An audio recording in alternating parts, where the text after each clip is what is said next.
viral saat sekarang ini tetap Anies Baswedan.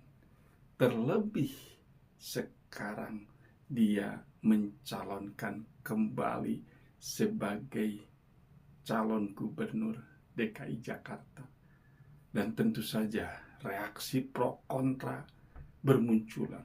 Tetapi pada intinya ternyata kemunculan Anies kembali mencalonkan sebagai gubernur ini adalah fenomena yang sangat menarik.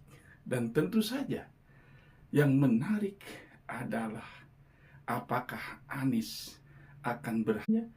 Ternyata kemunculan Anies kembali mencalonkan sebagai gubernur ini adalah fenomena yang sangat menarik. Dan tentu saja yang menarik adalah apakah Anies akan berhasil kembali memimpin DKI Jakarta. Inilah hal yang menarik yang tentu saja semua para pengamat politik membicarakan fenomena Anies.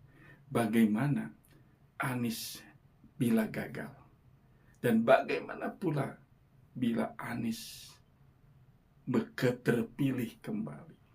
Dan berbagai pengamatan muncul bahwa Anies sedang mempersiapkan 5 tahun yang akan datang untuk kembali mencalonkan sebagai presiden.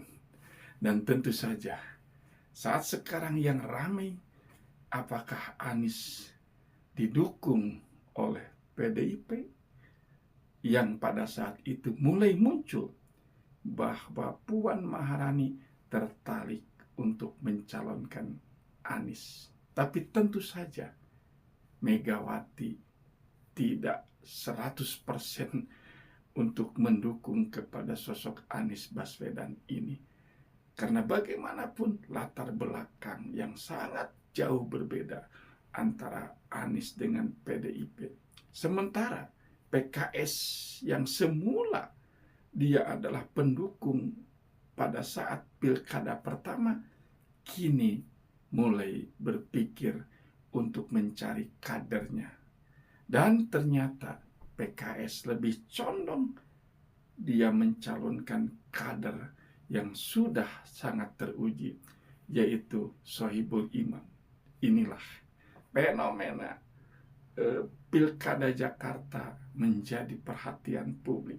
Terlebih tidak hanya PDIP yang membicarakan ketertarikannya kepada Anies, tetapi justru di lingkungan PDIP sendiri terjadi perdebatan yang sungguh luar biasa.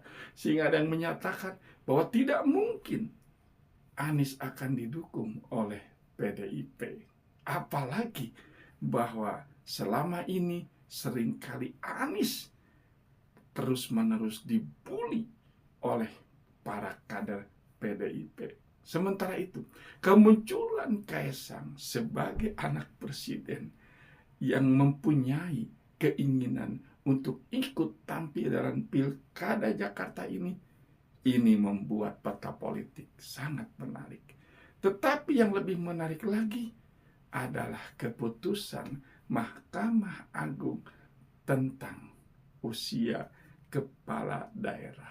Kepada siapa ditujukan MA ini? Ini pun menjadi perbincangan publik yang sangat panas. Jangan-jangan persoalan Kaesang ini sama persis seperti Gibran ketika dia dijadikan sebagai calon wakil presiden dan ternyata akibat MK mengeluarkan putusan tentang calon wakil presiden justru ramai diperbincangkan publik. Tetapi yang menariknya justru kita lihat bahwa Gibran ternyata bisa menjadi wakil presiden. Terlepas daripada rekayasa dan demonstrasi yang sampai saat sekarang ini masih diperbincangkan, namun KPU menyatakan bahwa yang menang Pilpres adalah Prabowo Gibran. Maka kembali sekarang ini kepada Anies Baswedan. Apakah Anies akan dipasangkan dengan Kaisang, inilah yang akan menarik dalam dunia politik di Pilkada Jakarta. Terlebih lagi bahwa PKB sendiri sudah secara resmi mendukung kepada Anies Baswedan untuk kembali tampil pada Pilkada kedua nanti November 2024. Bagaimana kelanjutan perjalanan politik Anies ini?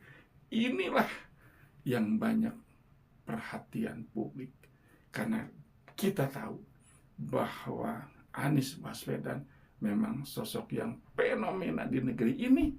Dia adalah seorang akademisi, pandai berbicara bahasa Inggris, namun tuduhan orang-orang yang tidak suka kepada Anies terus-menerus dilakukan oleh kelompok-kelompok tertentu. Namun faktanya saat sekarang ini tetap Anies menjadi perbincangan publik di negeri ini.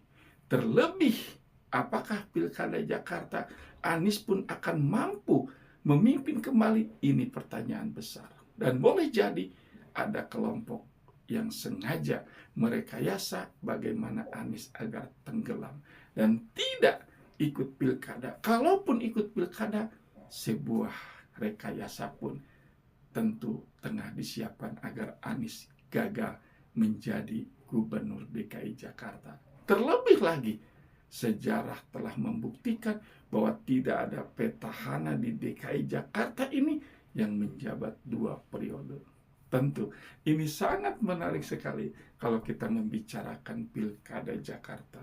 Dan peta politik di negeri ini semakin menarik dan unik, sehingga banyak orang yang terus-menerus ingin memperhatikan, mengapati bagaimana karakter-karakter politikus di negeri ini. Semoga negeri kita akan tetap aman, tetap memperkokoh persatuan Indonesia, menjaga keharmonisan antara penguasa dan rakyat, sehingga tidak ada lagi ada pertentangan. Hidup rukun dan damai, itulah ciri bangsa Indonesia. Jangan kemana-mana, ikuti terus channel Kuswari Mihaja.